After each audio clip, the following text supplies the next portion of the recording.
Boa noite a todos, boa noite a todas que estão nos acompanhando ao vivo aqui nesse Facebook, nessa live diária que nós estamos fazendo, Café com Bolos, Diálogos. Hoje nós temos dois convidados muito especiais, companheiros de luta, companheiros de trincheira, companheiros de partido. Está aqui o presidente nacional do PSOL, Juliano Medeiros, e a nossa querida deputada Thalia Petroni, que tem feito um trabalho incrível lá no Congresso Nacional, nos representado muito lá. Esse bate-papo de hoje é para a gente falar um pouco sobre as propostas que o PSOL tem apresentado para a crise do coronavírus. O Bolsonaro tem feito um discurso, desde o início da crise, de forma totalmente irresponsável, dizendo que as pessoas têm que ir para a rua, que as pessoas têm que trabalhar, como se a opção do povo brasileiro fosse ou morrer de fome em casa ou morrer por coronavírus na rua. Esse é o falso problema que o Bolsonaro coloca. Enquanto se a gente olhar no mundo todo, o que os governos têm feito, inclusive governos de centro, de direita, de vários espectros ideológicos, o que os governos têm feito é, primeiro, seguir a orientação da Organização Mundial da Saúde, de enfrentar a pandemia, o que exige isolamento social, o que exige a quarentena.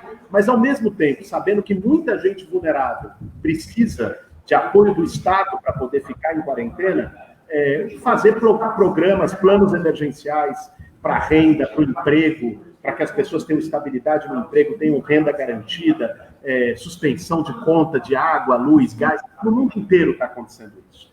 Aqui no Brasil, o Bolsonaro vai na contramão.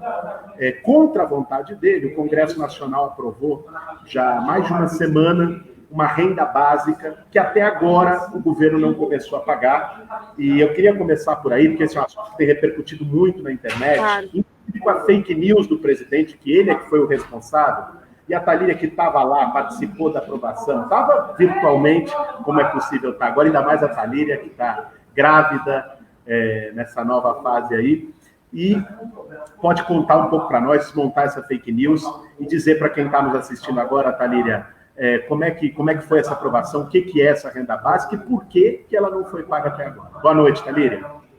Boa noite, todo mundo que está assistindo a gente, Juliano, Guilherme, queridos companheiros, que de mãos dadas vamos atravessar esse momento que, embora o presidente ainda não tenha percebido, e me parece que não vai perceber, é a maior crise que as gerações vivas experimentaram na história, né? Uma crise que é sanitária, mas que também é essencialmente social, econômica, obviamente, mas que atinge alguns corpos especificamente, com mais força. Uma crise, por que não dizer, civilizatória, humanitária. Diante disso, eu acho que o pessoal tem trabalhado muito intensamente, apresentando um conjunto de medidas, Guilherme e Juliano, para que a gente possa passar por esse momento de forma menos trágica. Será trágico, o menos possível, né? Queremos que assim seja. Foram 30 medidas emergenciais, sendo que 6 delas que a gente entendeu como muito importante, depois a gente pode, ao longo da conversa, desenvolver essas medidas.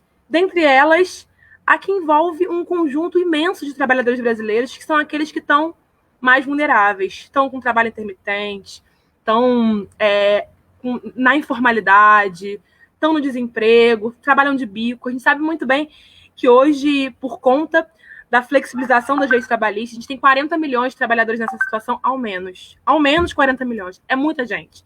É muita gente que não tem como botar comida na mesa.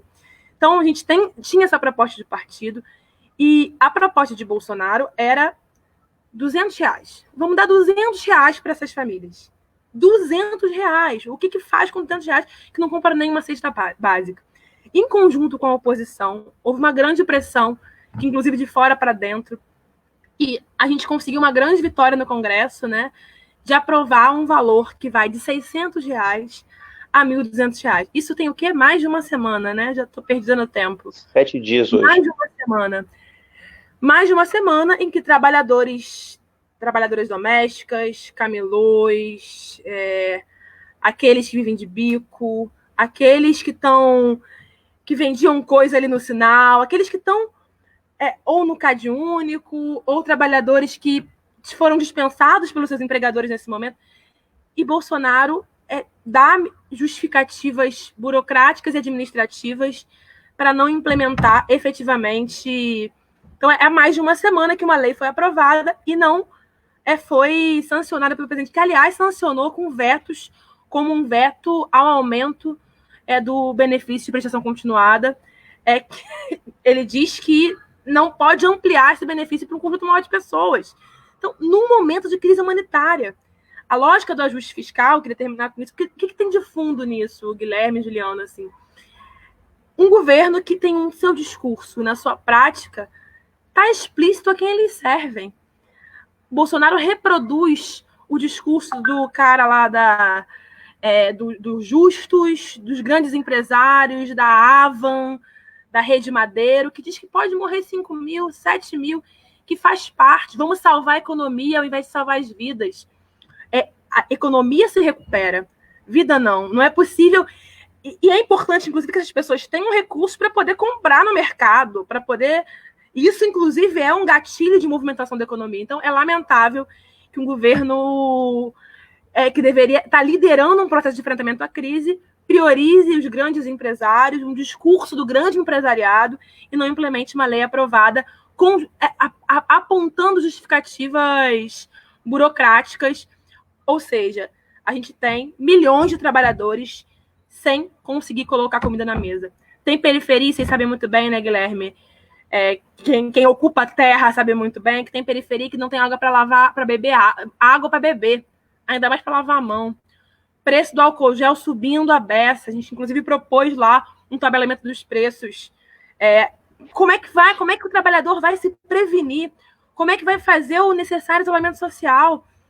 Que a OMS diz que é importante se não tem dinheiro para botar comida na mesa. Então, é lamentável que a gente tenha um presidente que seja genocida. Para mim, é a política do genocídio que está sendo aplicada hoje pelo governo federal. É isso, Thalíria. E você citou a situação das periferias. Inclusive, um dos problemas crônicos, e que a gente tem defendido também esse controle de preço, está sendo o preço do botijão de gás, que explodiu, pelo menos aqui na periferia de São Paulo, está sendo vendido a 120, em alguns lugares a R$150. Nossa, gente. Um processo de especulação que é um bem básico, de cozinhar para poder comer. Né? O problema da falta d'água que tá crônico e o problema das contas. Uma das coisas, inclusive, que está nas propostas do partido é a anistia das contas de água, luz, gás, dos serviços básicos. Que tem gente que diz, é ilusão, é utopia, querem de graça. A França fez isso. Do Macron. Cara, literal até o osso que a França fez. Nesse momento é mais Estado, não tem jeito. Em toda parte. Qualquer um que tenha um mínimo de bom senso, inclusive liberais empedernidos. É que o Bolsonaro não é nenhum problema de liberalismo ou estatismo. O problema do Bolsonaro é mais embaixo. Mas eu queria falar disso e fazer uma pergunta para o Juliano, que eu tenho ouvido muito, Juliano, nas redes, gente dizer, às vezes os bolsominions, robôs, mas também algumas pessoas dizendo, vocês da esquerda, vocês do PSOL, só estão preocupados em atacar o Bolsonaro, criticar e não apresentam proposta. Né? O que vocês têm a oferecer, o que vocês têm a propor?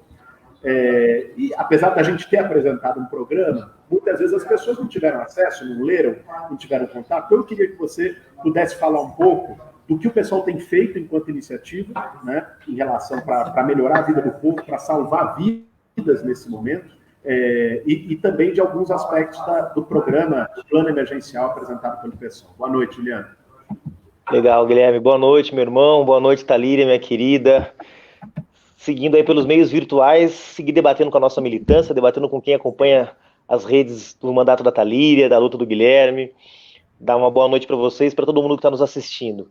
Bom, nós estamos jogando aí em pelo menos duas frentes constantemente. Uma é essa, que é a propositiva. A gente tem que propor saídas. O governo é absolutamente incompetente. Bolsonaro é um negacionista, ele está negando a realidade, ele não acredita que a crise seja tão profunda e tão séria quanto ela realmente é. Hoje ameaçou demitir o ministro da Saúde, pode ser que demita nos próximos dias, está preocupado mais com os conflitos internos do governo do que com os problemas reais da população. Então a gente tem que jogar em duas frentes. A primeira é fazer propostas mesmo. Quer dizer, o partido que quer apresentar saídas para enfrentar a crise tem que apresentar proposições. Como disse a Thalira, foram 30 propostas que o pessoal apresentou, depois apresentou mais algumas complementares. A gente sistematizou em 6 principais, que estão um site especial que a gente criou, que é o pessoal50.org.br/coronavírus. Lá dá para ver detalhadamente tudo que a gente está propondo, mas além da renda básica emergencial, que foi uma das principais propostas, também medidas de proteção aos trabalhadores da saúde, prioridade no orçamento público para os investimentos no SUS, a revogação da emenda 95, que é aquela emenda que congela os investimentos em saúde e educação por 20 anos, e agora que a gente está vendo o impacto que essa medida teve na vida das pessoas, né? Congelar também os reajustes dos planos de saúde. 50 milhões de brasileiros e brasileiras têm planos de saúde, nem todos eles são classe alta, alto funcionalismo, gente rica, tem gente que organiza seu orçamento, servidores públicos que estão ali ralando, trabalhadores, para poder ter um plano de saúde, às vezes, de baixa qualidade. Então, não é possível que, nesse contexto, os planos de saúde queiram lucrar. Então, essa é uma frente de batalha, digamos assim, que é a frente propositiva. O pessoal propôs muitas coisas, outros partidos de oposição também propuseram, muitas dessas propostas se encontraram, então, gerando sínteses, e tem sido importante, porque na inoperância do governo Bolsonaro, cabe a quem está na oposição também propor saídas. Mas tem uma outra frente sobre a qual eu queria falar, que é uma frente defensiva, que é o que? Evitar que o Bolsonaro siga disseminando essa política translocada dele, que acha que o coronavírus é uma gripezinha. Então, o pessoal tomou várias iniciativas jurídicas para deter o Bolsonaro. Tem representação na PGR contra aquela campanha sórdida que estava sendo impulsionada nas redes da Presidência da República, o Brasil não pode parar, né, que era uma rede para que as pessoas voltassem a trabalhar e abandonassem o isolamento social, que é uma medida até agora mais eficiente, dizem todos os especialistas, epidemiologistas, infectologistas. Quer dizer, depois nós entramos com uma notícia crime contra o Bolsonaro no Supremo Tribunal Federal, junto com os partidos de oposição, porque o Bolsonaro vinha se portando como uma verdadeira ameaça à saúde pública. Ele saiu do Palácio do Alvorada, foi dar um rolezinho do coronavírus, né, Guilherme? Lá em Ceilândia, Taguatinga, em Sobradinho, nas cidades que compõem o Distrito Federal, para dizer para as pessoas que tudo bem elas trabalharem, tudo bem elas promoverem aglomerações, que o Brasil não podia parar. Então foram várias medidas como essas que a gente tomou. A gente também tomou uma medida junto à Polícia Federal para conter as fake news. Isso é um negócio sério, gente. Tem gente se informando por rede do WhatsApp, achando que água com sal e jiló resolve o coronavírus. E essas mesmas pessoas que se informam com essas fake news também acham que o coronavírus é uma gripezinha, acabam acreditando que a hidroxicloroquina, sei lá o nome desse remédio, é o que resolve para enfrentar o coronavírus, que o comércio tem que voltar a funcionar mesmo porque não é tão grave. Então também coibir as fake news é uma medida de proteção à saúde pública, porque o governo e a rede bolsonarista alimentam esse esgoto das mentiras, né, das injúrias contra adversários, mas também disseminam a desinformação, que é absolutamente criminoso, fazer com que as pessoas se informem dessa maneira.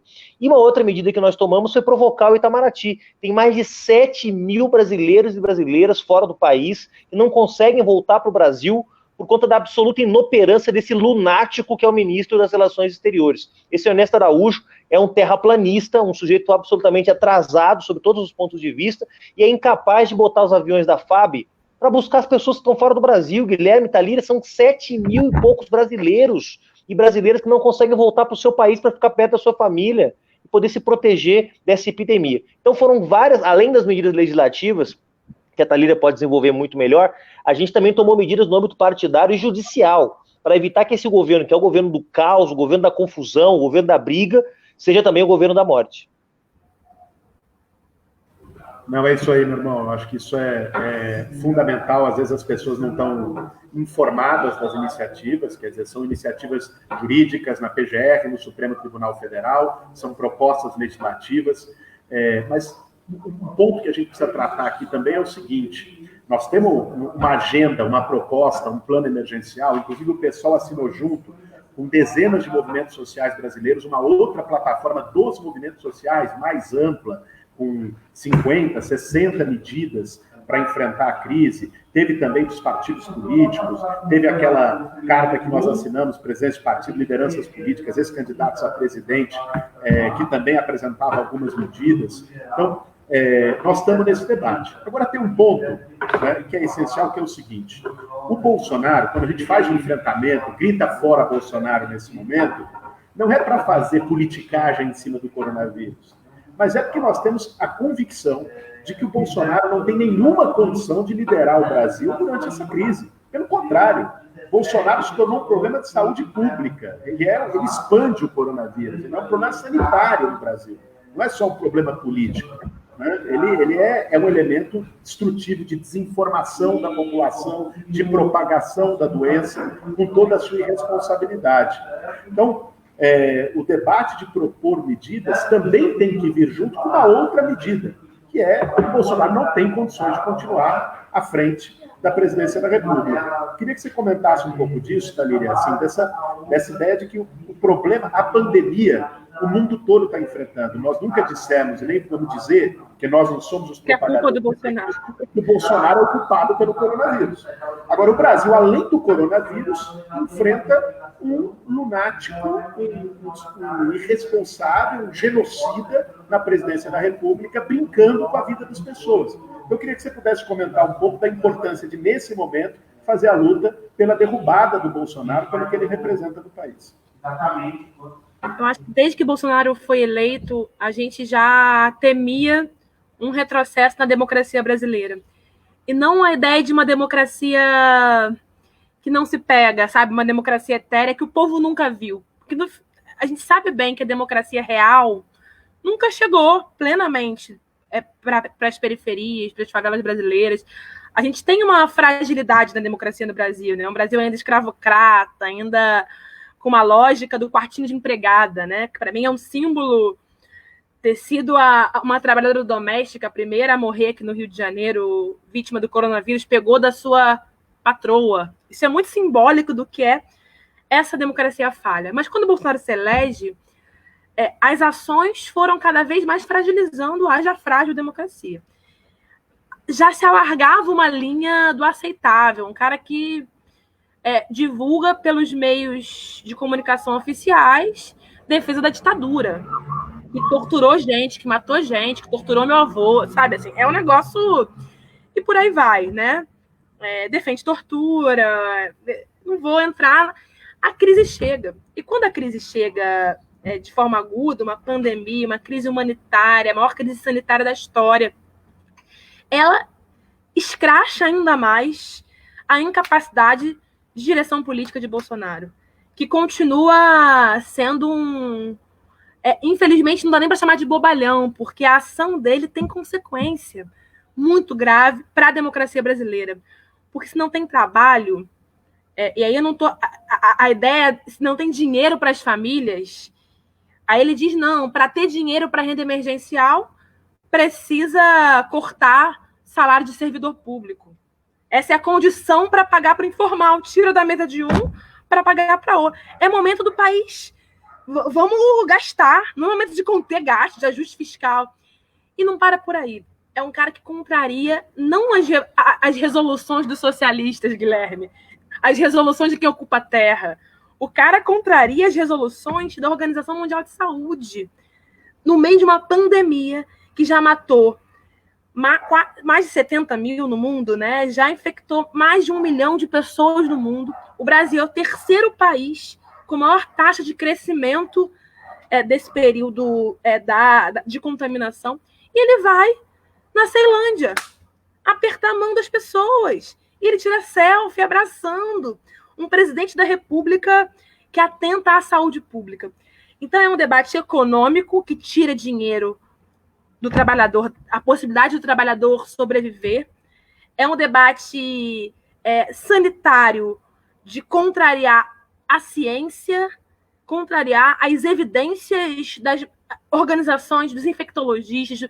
Então, é preciso criar um caldo popular cada vez maior para impedir Bolsonaro de seguir atrapalhando o que a gente tem feito coletivamente para enfrentar essa crise. Nunca foi tão importante caminhar para uma unidade o maior possível para que desencadeiem medidas concretas para que o povo brasileiro atravesse essa crise de maneira menos dolorosa. E, infelizmente, Bolsonaro não faz parte das saídas para essa crise. Ele atrapalha, ele ameaça tirar o ministro da Saúde, porque o ministro da Saúde está seguindo as recomendações, e olha que a gente não é nem o nosso amigo, né? O ministro da Saúde privatista, mas é um cara que está, pelo menos, falando minimamente que tem que ter isolamento social, lá com a camisinha do SUS. E isso, para Bolsonaro, é um atentado a ele. Então, é alguém que precisa ser interrompido. Nunca foi tão necessário a gente ter mobilizações populares, que seja nas janelas, que seja nas panelas, que seja nos gritos, e unidade de um campo que entende Bolsonaro como uma ameaça à saúde pública, Bolsonaro como um genocida, porque quem não quer liderar um país de proporções continentais como o nosso, um país profundamente desigual, ser o líder que precisa ser para que a gente atravesse esse momento com menos dor, atenta à vida, é antipovo, é antivida, e eu não tenho problema de dizer genocídio. Tem a expressão do genocida nas suas ações políticas. Então está na hora de potencializar fora Bolsonaro cada vez mais. Com certeza. Eu acho que tem várias formas do fora Bolsonaro se expressar, né? Caminhos, o pessoal inclusive reconheceu isso. Desculpa, Guilherme, só uma coisa te interromper. E esse fora Bolsonaro não pode impedir que a gente priorize as ações para enfrentar a crise que a gente está vivendo. Acho que esse é um pouco o cuidado que a gente tem que ter nesse momento. A prioridade nesse momento é enfrentar, aprovar medidas concretas para que o povo atravesse da melhor forma esse período. É isso. Acho que a prioridade é salvar a vida das pessoas, né? É colocar a vida acima de qualquer disputa política, a vida acima do lucro, né? Os interesses da vida das pessoas. E a nossa luta, inclusive, contra Bolsonaro é justamente essa, porque o Bolsonaro está comprometendo e colocando em risco a vida de milhões de brasileiros, sobretudo mais pobres, mais vulneráveis, periféricos, pobres, negros e negras. É esse o debate que nós queremos fazer com a sociedade brasileira. E qualquer que seja o caminho para Bolsonaro, para que a gente consiga derrotar esse governo da morte, que seja pressioná-lo a renunciar, que seja o caminho de um processo de impeachment, que seja o caminho da cassação da chapa no TSE, que nós temos defendido, inclusive, como o caminho mais legítimo, porque é o que precede. O Brasil todo sabe hoje que teve fraude eleitoral violenta nas eleições de 2018. A nossa chapa do PSOL, assim como a chapa do PT, ambos entramos no Tribunal Superior Eleitoral pedindo a cassação da chapa Bolsonaro-Mourão, que as denúncias que foram feitas foi um negócio, sim, evidente, tem prova, tem recibo, tem nota do velho da van. Inacreditável. O velho da van pagando 8 milhões de reais para um pacote de disparo de WhatsApp de fake news. Né? É um bando de empresários croque, do lumpen empresariado, também que se juntou ao Bolsonaro, fazendo pagamentos milionários. Isso é Caixa 2, que é crime eleitoral. Isso é financiamento empresarial de campanha, que é crime eleitoral. Isso é violação do uso de redes na campanha e uso de fake news, que é crime eleitoral. Tem pelo menos 3 crimes eleitorais aí que poderiam levar à cassação da chapa. Então, nós temos feito esse debate. Agora também nós temos a consciência que sem unidade, só a gente dizer isso, a gente está dizendo isso desde 2018. E o Bolsonaro, para a gente conseguir superar essa etapa, a gente precisa construir uma unidade mais ampla e trazer setores para defender isso junto com a gente. Juliano, nós assinamos juntos uma carta semana passada, que acho que foi um gesto importante, um primeiro passo, ainda insuficiente, mas um primeiro passo de uma unidade ampla do campo de esquerda, que assinaram presidentes de 7 partidos, que assinaram ex-candidatos a presidente da República da esquerda, que assinaram outras lideranças políticas nacionais, dizendo que não dá mais, que o Bolsonaro tem que sair, e ao mesmo tempo, como disse a Talíria, colocando medidas essenciais que para nós são prioridade, e essa é a nossa diferença dele. Ele não se preocupa com a vida das pessoas, ele aposta no caos. Ele aposta no caos para do caos colher uma saída autoritária. Essa é a lógica dele. Nós não. Nós queremos derrotá-lo, nós somos adversários políticos dele, mas a gente aposta na salvação da vida das pessoas. Isso está nessa carta unitária. Eu queria que você comentasse um pouco do que representa a construção da unidade para derrotar Bolsonaro e para propor saídas para a crise no Brasil, do campo da esquerda e do campo da oposição. Legal, Guilherme. Eu acho que é bem importante a gente ressaltar esse aspecto aí, viu? Porque num momento como esse, é claro, é natural que as vozes queiram se expressar no debate público, os partidos, os movimentos sociais, as entidades da sociedade, E é legítimo que as pessoas apontem caminhos, digam como superar a crise que o país vive, busquem as melhores saídas, mas isso não pode se confundir com disputa por protagonismo. Não é hora disso, não é hora de ver quem é mais de esquerda do que quem está mais disposto a derrubar o Bolsonaro. Existem várias táticas diferentes na oposição. O PSOL foi o primeiro partido que consolidou a ideia de que não dá mais o Bolsonaro, o primeiro partido a encampar a ideia do fora Bolsonaro, mas cada partido tem o seu tempo, e isso não deve ser um obstáculo para que a gente trabalhe junto. E foi muito importante, quero te parabenizar, Guilherme, você teve um papel muito decisivo nessa articulação toda, a gente não teve essa unidade nem no segundo turno de 2018, pessoal. Uma carta assinada pelo Ciro Gomes, pela Marina Silva, pelo Haddad, pelo Guilherme Boulos, Manuela Dávila, ex-governadores, governadores. Foi a coisa mais ampla que a oposição fez desde 2018. Então é muito importante o que a gente construiu. E por que isso? Porque se a gente fosse colocar tudo que o pessoal pensa naquele documento, ia ter impeachment, ia ter fora Bolsonaro com todas as letras, ia ter a renúncia, ia ter a possibilidade de cassação da chapa, que, como disse o Guilherme, seria a medida que hoje devolveria para a sociedade brasileira o direito de decidir seu presidente de forma legítima, sem fraude eleitoral, sem fake news e sem financiamento empresarial de campanha. Mas isso é o denominador máximo, digamos assim.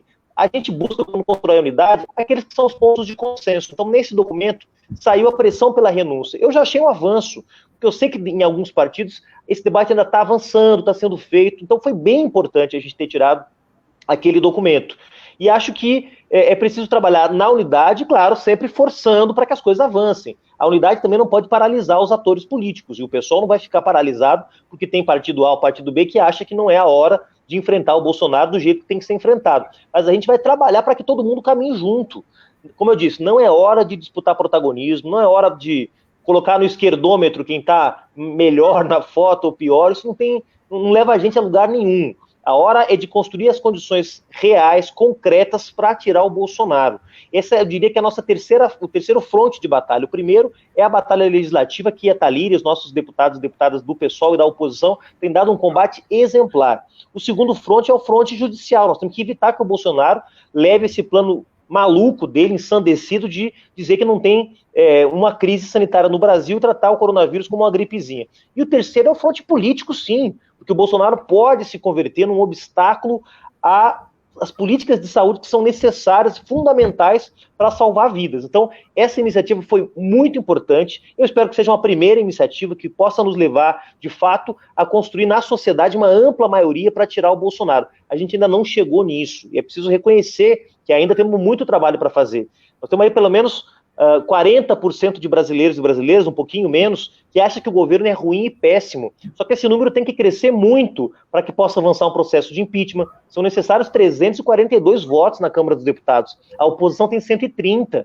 Então precisa acumular força social e política na sociedade para essa força virar também força no parlamento.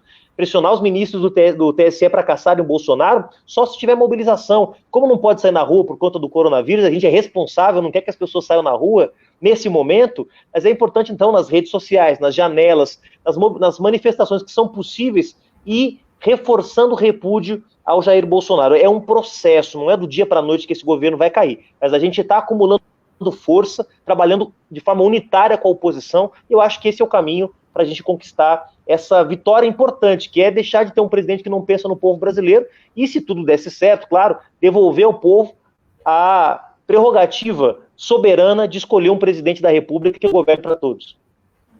É isso aí, meu irmão. Inclusive o Juliano lembrou aí das manifestações que estão tendo. Amanhã vai ter uma manifestação diferente. A gente tem feito panelaços essas semanas todas, aliás, enormes, no Brasil inteiro. Amanhã é dia Mundial da Saúde. Então, vai ter um grande aplauso. As pessoas vão sair nas suas janelas, a convocação é essa. Não se chama aplaudaço, sei lá qual é o nome disso, mas nós vamos sair da janela e aplaudir. Palmaço, vai ser um palmaço. Palmaço em homenagem aos profissionais de saúde. Então, todo mundo que está nos assistindo, passe isso adiante. Amanhã é o dia, às 8 horas da noite. Nós vamos sair nas janelas, sair nas varandas, sair nos quintais, para aplaudir e homenagear quem está na linha de frente, apesar de um governo irresponsável, nos defendendo do coronavírus, em nome da saúde pública. Bom, nós estamos chegando no fim da nossa live. Eu queria pedir, Thalíria, que você fizesse aí teu recado final, mas mencionando um ponto que você falou no começo, que eu achei muito importante. Outro dia, foi uma frase que ficou mundialmente famosa. O vice-ministro da Saúde do Irã disse que o coronavírus era um vírus democrático, porque ele pegava todos de maneira igual. Faz um certo sentido, né? Boris Johnson tem ricos que estão, tudo bem, mas aí até a página 2, porque na página 2 tem uma parte da humanidade, os mais ricos, que tem todas as condições de se defender, né, e de ter bom tratamento de saúde e tudo mais, e uma outra parte não tem, são os mais pobres. Você é uma militante feminista, é uma militante do movimento negro, que forjou a sua luta nas comunidades, nas periferias de Niterói. Então, eu queria que você pudesse falar um pouco, a partir desse ponto de vista, no teu recado final, quer dizer, como é que você tem sentido, como é que você tem visto que os relatos de como o coronavírus está pegando as mulheres negras nas periferias nesse momento. Guilherme, eu acho que se ele é democrático, quando ele chega num corpo, ele pode deteriorar esse corpo, seja que corpo for, a gente não pode ignorar as condições de cada conjunto de corpos para prevenir de uma contaminação e também para ter acesso ao acolhimento caso se contamine, né? Aqui no Rio de Janeiro, por exemplo, são 20% de pessoas morando em áreas de favela. 20%. Áreas que não têm esgoto tratado, esgoto a céu aberto, áreas que muitas vezes não têm água, ponto. As pessoas estão acostumadas com todas as aspas, né? Com a ausência de um poder público que não chega com direitos, mas chega com violência, a gente já sabe, né, essa necropolítica, a viver sem água. Não tem água para beber. Às vezes, junta uma aguinha para cozinhar. Como vai ter água para lavar a mão? Se as pessoas ganham o dinheiro a cada dia, então faz o bico. Hoje o bico é vender a bala no sinal. Hoje o bico é participar de uma obra na casa do fulano. Acabou o bico. O bico serve para ganhar o pão de cada dia. Cada dia uma batalha. Se o presidente opta por não fazer rapidamente valer a renda emergencial, essa pessoa não vai ter o dinheiro do bico. Como que ela vai comprar o álcool gel?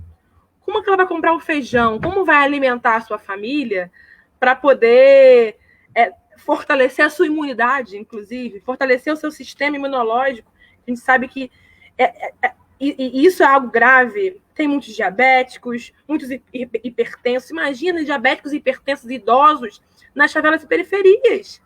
Como vai ter isolamento social com pessoas que moram em casas com um cômodo com 6 pessoas?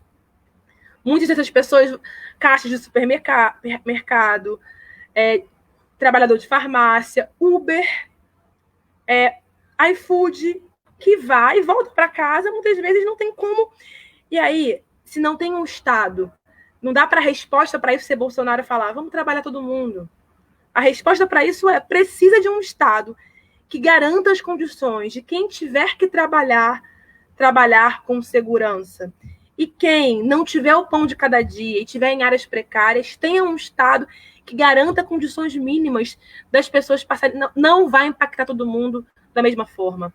Vamos ver o percentual de leitos de UTI que tem no SUS e de leitos de UTI que tem na rede privada. Por isso, inclusive, a gente defende a fila única. Precisa discutir isso. Quem tem acesso a um hospital privado de elite? Quem vai chegar no SUS e não vai ter respirador? E aí vai ter que ter profissional de saúde escolhendo quem vai morrer. Então, não atinge os corpos de forma democrática. Se o vírus pode matar todo mundo, ninguém é invencível, é imbatível, ninguém tá aí imune ao vírus, obviamente as condições materiais, o ganha-pão de cada dia, onde vive, vai impactar. Aí vai impactar a periferia, a quebrada, a favela, vai impactar para fora do plano piloto de Brasília, vai impactar a Ceilândia, que Bolsonaro foi lá apertar a mão. E eu termino, Guilherme, assim, por tudo isso, dando um salve para essas pessoas, sabe, assim, porque amanhã a gente vai agradecer os profissionais de saúde, mas para que tenha pão na nossa mesa, para que chegue a comida, para que tem lá o trabalhador ganhando um salário mínimo na farmácia, que muitas vezes o empregador não garante uma máscara para ele, não garante um álcool gel para ele.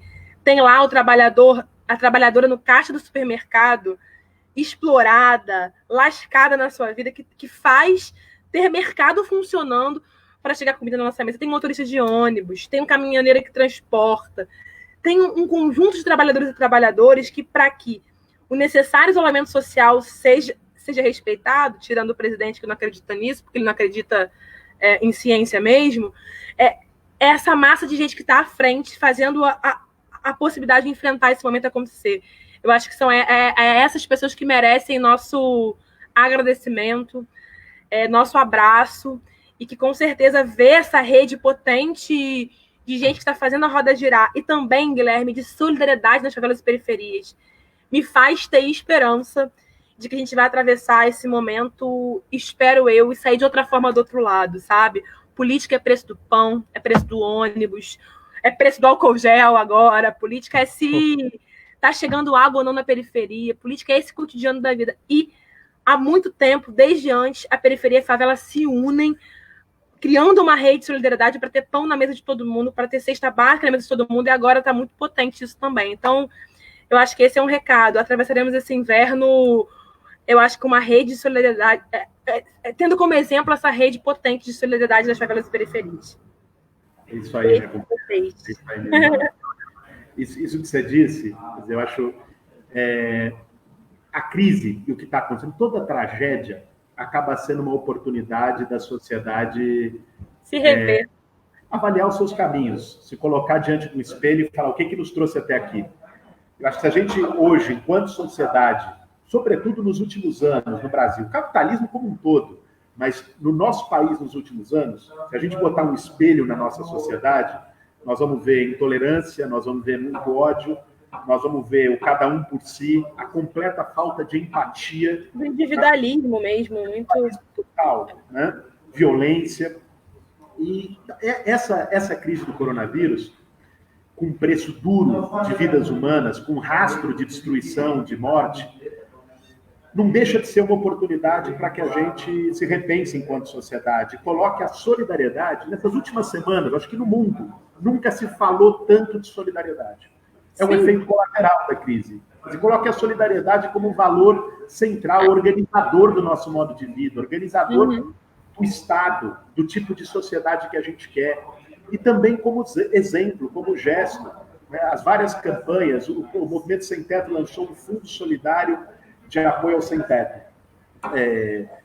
Em 15 dias, arrecadou mais de R$400 mil, que foi convertido em cesta básica, material de higiene e limpeza. Eu mesmo fui participar de algumas distribuições junto com meus companheiros. São mais de 300 militantes que estão nas ruas de 11 estados do Brasil fazendo essa distribuição nas ocupações, nas periferias, para a população de rua. E é desolador. Eu fui aqui em São Paulo, no centro de São Paulo, numa região onde se concentra muito povo de rua, com o padre Júlio Lancelotti, que é uma referência histórica, uma figura humana muito digna. Talíria, era desolador. Eram centenas de pessoas empilhadas nas calçadas, sem nenhum auxílio, sem a presença do Estado, e a gente foi lá dar o básico, que era a alimentação. Né? Esse é um momento que a gente precisa colocar a solidariedade. A pessoa em situação de rua é invisível, né? É como se ela não existisse. Invisível. As pessoas sempre trataram como invisíveis. Agora, inclusive, um deles fez um relato para uns companheiros nossos que foram distribuir na madrugada passada quentinhas para a população de rua na ABC. Ele disse uma coisa que você disse agora, ele falou: o pessoal nunca viu a gente. Agora está pior porque o pessoal foge da gente com medo do coronavírus. Nem 50 centavos a gente consegue receber de esmola porque ninguém quer chegar perto.